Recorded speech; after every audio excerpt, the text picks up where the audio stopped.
Então, olá, bom dia.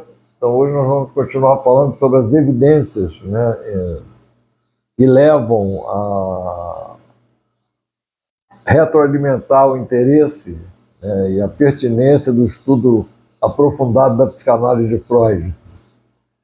Então, como já falamos nos primeiros dois vídeos, são múltiplas evidências, são todas as evidências, né? Você encontra as formações de compromisso que são resultado do conflito psíquico inconsciente entre as defesas inconscientes do ego infantil. Veja bem, defesas inconscientes do ego infantil é uma coisa de criança, né? Coisa de criança que precisa ser revista na vida adulta, tá? E não estatuída como uma coisa pronta, que já está pronto, que aqui é o simbólico, aqui é o simbolizado e tal. Isso aí é a estrutura que a criança criou.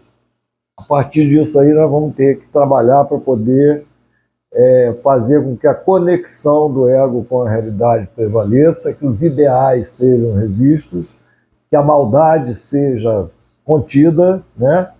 Que o autoritarismo seja eliminado. Bom,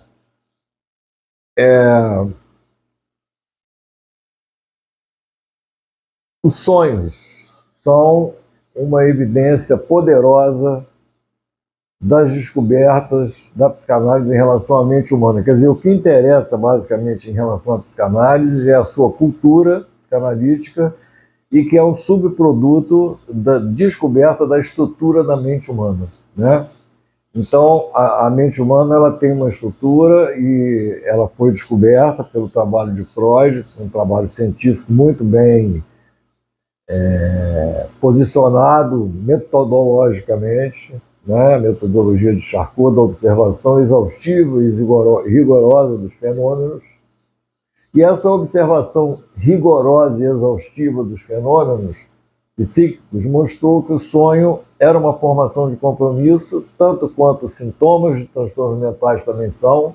Então, um sintoma psicótico é uma formação de compromisso. Um sintoma neurótico é uma formação de compromisso. Um sintoma perverso é uma formação de compromisso. Compromisso entre o quê? Entre os componentes da estrutura da mente humana, principalmente os impulsos e as defesas que agem sobre eles. Porque tem uma outra defesa, que é mais arcaica ainda, que age sobre a percepção. Quer dizer, essa defesa gera sintomas perversos, né? Gera sintomas perversos em relação ao caráter da pessoa, em relação à sexualidade da pessoa. Tem muito a ver uma coisa com a outra. Uma coisa tem tudo a ver com a outra. Então, continuando em relação a essas evidências, nunca é demais lembrar que essa inspiração para fazer esse trabalho veio da interação com os nossos visualizadores. Um deles observou que a psicanálise vem sendo atacada de uma maneira pueril, né, violenta e injusta, né, e pediu que eu fizesse um trabalho falando, um vídeo, né, pelo menos falando sobre evidências.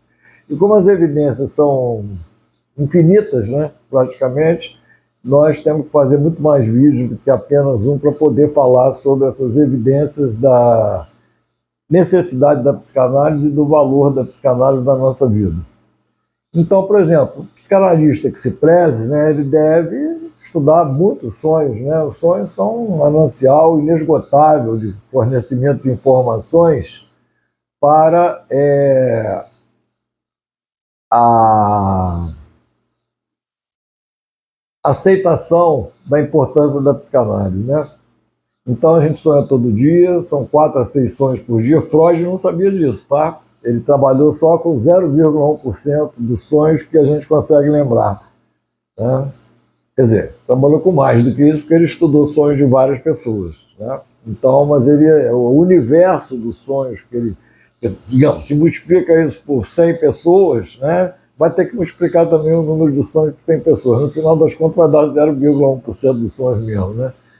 Mas nós temos um material maior porque ele era um terapeuta, observador, um cientista, né? E ele estudou alguns milhares de sonhos, né? E a partir desse estudo de alguns milhares de sonhos, a amostra dele aumentou tremendamente. Se ele tivesse estudado só os sonhos dele,